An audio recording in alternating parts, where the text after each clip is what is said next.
بسم اللہ الرحمن الرحیم بسم اللہ الرحمن الرحیم الحمد للہ رب العالمین والصلاة والسلام علی سید الانبیاء والمرسلین وعلی آلہ وصحبہ اجمعین۔ السلام علیکم ورحمۃ اللہ وبرکاتہ۔ عزیز طلبہ، آج ہم المرقات کا سبق نمبر 84 پڑھیں گے اور ہمارے آج کے سبق کا عنوان ہے لفظی اعتبار سے عدم تمجیز کا دوسرا سبق۔ آئیے پہلے ہم آج کے سبق کی عبارت اور اس کا ترجمہ سماعت کرتے ہیں۔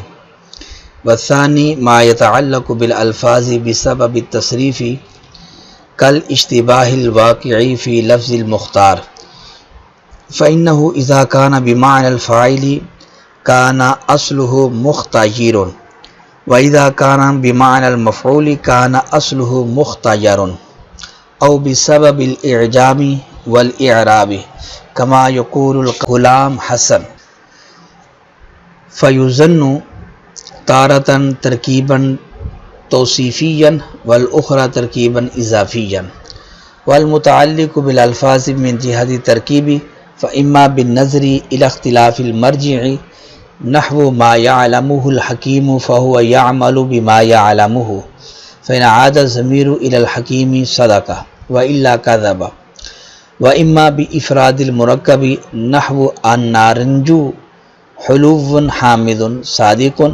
وإن أفرد وقيل هذا حلو وحامض لم يصدق وإما بجمع المنفصل نحو زيد طبيب وماهر صدق وإن جمع وقيل طبيب ماهر كذب۔ ترجمہ۔ اور دوسرا قسم جو الفاظ کے متعلق ہوتا ہے بسبب تصریف کے، جیسا کہ وہ اشتباہ جو لفظ مختار کے اندر واقع ہے، کیونکہ جب یہ بمعنی فاعل ہو تو اس کی اصل مختیر ہوگی اور جب یہ بمعنی مفعول ہو تو اس کی اصل مختیر ہوگی، یا نقطے اور اعراب نہ ہونے کی وجہ سے، جیسا کہ کہنے والا کہے غلام حسن، تو کبھی سمجھا جائے اس کو ترکیب توصیفی اور کبھی ترکیب اضافی اس کو سمجھ لیا جائے۔ اور ترکیب کی جہت سے متعلق بالالفاظ یا تو اختلاف مرجع کی طرف نظر کرتے ہوئے، جیسا کہ ما یعلمہ الحکیم فہو یعمل بما یعلمہ، تو اگر ضمیر حکیم کی طرف لوٹے تو یہ درست ہے، وگرنہ یہ درست نہیں۔ اور یا مرکب کو مفرد کر دینے کی وجہ سے، جیسے کہ النارنجو حلو حامد سچا ہے، اور اگر جدا کر کے یوں کہا جائے کہ ھذا حلو و حامد تو یہ سچا نہیں ہوگا۔ یا منفصل کو جمع کر دینے کی وجہ سے، جیسا کہ زید طبیب و ماہر تو یہ سچا ہے، اور اگر جمع کر دیا جائے اور یوں کہا جائے طبیب ماہر تو یہ جھوٹا ہے۔ یہ تھی ہمارے آج کے سبق کی عبارت اور اس کا ترجمہ۔ آئیے اب ہم سبق کی وضاحت کی طرف چلتے ہیں۔ والثانی ما يتعلق بالالفاظ، سب سے پہلے اس کا ما قبل کے ساتھ ہم ربط اور تعلق دیکھتے ہیں۔ پچھلے سبق کے اندر مصنف نے عدم تمییز یعنی شے اور شے کے شبہ کے درمیان عدم تمییز، اس کے ابتداً دو قسم بنائے تھے، نمبر 1 متعلق بالالفاظ، نمبر 2 متعلق بالمعانی۔ متعلق بالالفاظ کی پھر آگے دو قسم بنائے، نمبر 1 من جہت الترکیب، لا من جہت الترکیب، اس کے پھر آگے دو قسم کیے، جن میں سے ایک قسم کو پیچھے بیان کر دیا ہے، وہ ہے کہ خود الفاظ کے ساتھ تعلق ہے۔ اب یہاں سے وثانی اسی جو لا من جہت ترکیب کا جو دوسرا قسم ہے اس کو بیان کرتے ہیں، وہ یہ ہے کہ متعلق بالالفاظ ہے اور جو ہے خود لفظ سے تعلق نہیں ہے، بلکہ من حیث التصریف یعنی گردان کی وجہ سے مشابہت لفظوں کے اندر پیدا ہو جاتی ہے۔ گردان کی وجہ سے، خود الفاظ کی وجہ سے الفاظ میں مشابہت نہیں، بلکہ گردان کی وجہ سے الفاظ کے اندر مشابہت آتی ہے اور پھر اسے غلطی واقع ہو جاتی ہے۔ اس کی مثال دیتے ہیں جس طرح کہ لفظ مختار ہے۔ اب یہ لفظ مختار یہ لفظی مشابہت ہے، یہ اس میں فاعل کا صیغہ بھی ہو سکتا ہے اور یہ اس میں صیغہ ہو سکتا ہے، اور یہ جو مشابہت ہے یہ گردان کی وجہ سے ہے، تصریف کی وجہ سے، گردان کی وجہ سے ہے، کیونکہ اس میں فاعل کی گردان بھی مختار آتی ہے اور اس میں مفعول کی گردان بھی مختار آتی ہے۔ اگر اصل مختایرن ہو تو یہ اس میں فاعل ہے، اور اگر اس کی اصل مختایرن ہو تو یہ اس میں مفعول ہے۔ بہرحال مختایرن اس میں فاعل ہو یا اس میں مفعول ہو، تعلیل کے بعد دونوں ہی مختار بن جاتے ہیں۔ تو اب تعلیل کے بعد گردان کی اندر مشابہت ہے، مشابہت آ جاتی ہے کہ یہ اس میں فاعل کا صیغہ ہے یا اس میں مفعول کا صیغہ ہے۔ او بسبب الاعجام والاعراب، یہاں سے مصنف اس کی دوسری ایک مثال دیتے ہیں، یعنی یا تو گردان وجہ بنتی ہے یا وجہ بنتی ہے کہ لفظ کے اوپر نقطے نہیں ڈالے گئے۔ اعجام کا معنی نقطے نہیں ڈالے گئے، اعجام کا معنی نقطے نہیں ڈالے گئے، یا اعراب نہیں لفظ کے اوپر، اعراب کی وجہ سے، یعنی لفظ کے اوپر اعراب نہیں لگایا گیا جس کی وجہ سے غلطی لگ جاتی ہے۔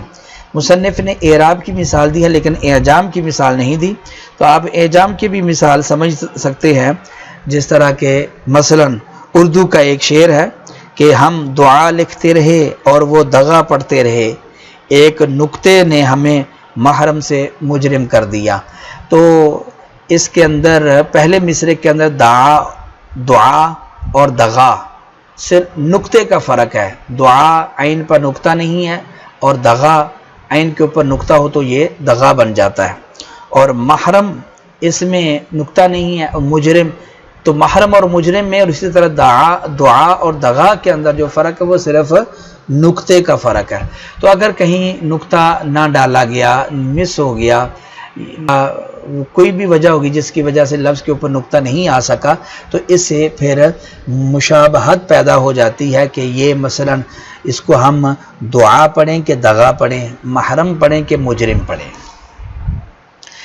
دوسری اعراب کی مصنف نے مثال دی، جس طرح کہ ہم اجمیوں کے نام ہوتے ہیں، مثلا غلام حسن، اعراب اس پر نہ لگایا گیا ہو، غلام حسن اس طریقے سے، تو اب اس کے اندر دو احتمال ہیں۔ ایک احتمال یہ ہے کہ یہ مرکب توصیفی ہو، اگر مرکب توصیفی ہو تو اس کا معنی ہوگا خوبصورت لڑکا، غلام حسن، خوبصورت لڑکا، اور دوسرا احتمال یہ ہے کہ یہ مرکب اضافی ہو، اس صورت میں اس کا معنی ہوگا حسن کا غلام۔ تو اب دیکھیں یہ لفظوں میں مشابہت آ گئی کہ ہم اس کو موصوف صفت پڑھیں یا مضاف الیہ پڑھیں، اور پھر معنی بھی آپ دیکھ رہے ہیں کہ ہر ایک اعتبار سے معنی بھی تبدیل ہو جاتا ہے۔ تو یہ لفظی مشابہت ہے، تو یہ بسبب اعراب کی ہے۔ والمتعلق بالالفاظ من جہت ترکیب، یہاں سے مصنف متعلق بالالفاظ کا دوسرا قسم بیان کرتے ہیں۔ متعلق بالالفاظ کے دو قسم تھے، نمبر ایک لا من جہت ترکیب، اس کی وضاحت ہوگی، اس کے دو قسم تھے، اور نمبر دو ہے من جہت ترکیب، اب اس کی وضاحت کرتے ہیں۔ تو اس کی کئی صورتیں ہیں، یعنی ترکیب کی وجہ سے الفاظ کے اندر وہ مشابہت آ جاتی ہے، ترکیب کی وجہ سے اس کی کئی صورتیں ہیں۔ پہلی صورت یہ ہے کہ مرجع کے اختلاف کی وجہ سے جو ہے وہ ترکیب مختلف ہو جاتی ہے، اور پھر اس سے معنی مختلف ہو جاتا ہے، مشابہت اور غلطی لگ جاتی ہے۔ جس طرح کہ مثلا ما یعلمہ الحکیم فہو یعمل بما یعلمہ، تو یہ ہوا جو ضمیر ہوا ضمیر، اس کے مرجع میں دو احتمال ہیں۔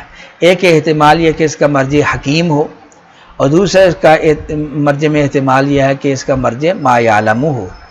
اگر اس کا مرجع حکیم ہو تو پھر معنی بنے گا کہ حکیم جو جانتا ہے، حکیم اس کے اوپر عمل کرتا ہے، تو یہ معنی بالکل درست ہے۔ اور اگر اس کا مرجع ما یعلم ہو تو پھر معنی بنے گا کہ جو حکیم جانتا ہے تو وہ حکیم کا علم وہ عمل کرتا ہے اپنے علم کے اوپر، تو یہ معنی درست نہیں ہے، کیونکہ علم عمل نہیں کرتا بلکہ انسان عمل کرتا ہے۔ تو یہ آپ نے دیکھا کہ مشابہت ہے الفاظ کے اندر، اور یہ ترکیب کی وجہ سے مشابہت ہے، مرجع کے اندر اختلاف ہے، اس وجہ سے ترکیب مختلف، مشابہت پیدا ہو گئی اور اس کے اندر پھر غلطی لگ جاتی ہے۔ دوسرا و اما بافراد المرکب، ترکیب بافراد المرکب، ترکیب کے مختلف ہونے کی دوسری وجہ یہ ہے کہ مرکب کو مفرد کر دینا، یعنی کہ کسی شے کے دو وصف ہیں وہ اکٹھے ہوں تو ان کا اور معنی ہوتا ہے، اور اگر ان کو جدا جدا کر دیا جائے تو معنی مختلف ہو جاتا ہے۔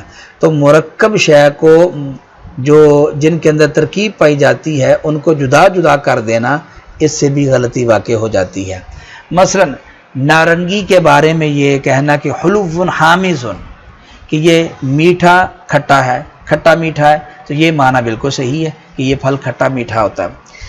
لیکن اگر ان اوصاف کو جدا جدا کر کے پڑھا جائے یوں کہ النارنجو حلو و حامض، تو یہ درست نہیں ہے، کیونکہ اس کا معنی یہ ہے کہ نارنگی صرف میٹھی ہے یا صرف کھٹی ہے، تو یہ صحیح نہیں ہے، کیونکہ نارنگی نہ صرف میٹھی ہے نہ صرف کھٹی ہے ہوتی ہے۔ تیسری صورت ترکیب کے مختلف ہونے کی یہ ہے کہ منفصل جو چیزیں ہیں ان کو، یعنی منفصل جدا جدا جو اوصاف ہیں ان کو جمع کر دینا، ملا دینا، اس سے ترکیب مختلف ہو جاتی ہے، پھر مشابہت پیدا ہو جاتی ہے اور غلطی لگ جاتی ہے۔ اس کی مثال یہ ہے کہ مثلا زید ہے تو زید یہ ڈاکٹر بھی ہے اور وہ ماہر بھی ہے، یعنی اس کے یہ دو اوصاف ہیں، الگ الگ اوصاف ہیں۔ تو اب اگر یوں کہا جائے زید طبیب و ماہر، الگ الگ کر کے یہ اوصاف، تو پھر تو یہ درست ہے۔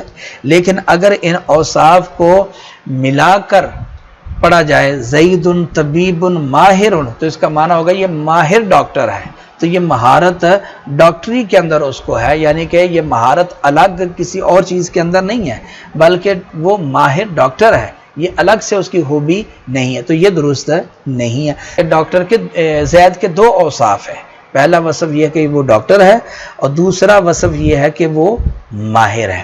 تو اگر ان اوصاف کو ہم جمع کر کے زید طبیب ماہر کہیں گے تو وہ مقصودی معنی ادا نہیں ہوگا۔ عزیز طلبہ، یہ تھا ہمارا آج کا سبق۔ آج کے سبق کے اندر ہم نے متعلق بالالفاظ لام من جہتی ترکیب کا دوسرا قسم اور متعلق بالالفاظ من جہتی ترکیب کو ہم نے سمجھا۔ امید کرتے ہیں کہ آپ آج کا سبق سمجھ گئے ہوں گے۔ اللہ تعالیٰ سے دعا ہے کہ اللہ تعالیٰ ہمیں علم نافع، عمل صالح اور اخلاص عطا فرمائے اور ہمارے لیے آسانیاں پیدا فرمائے۔ آمین۔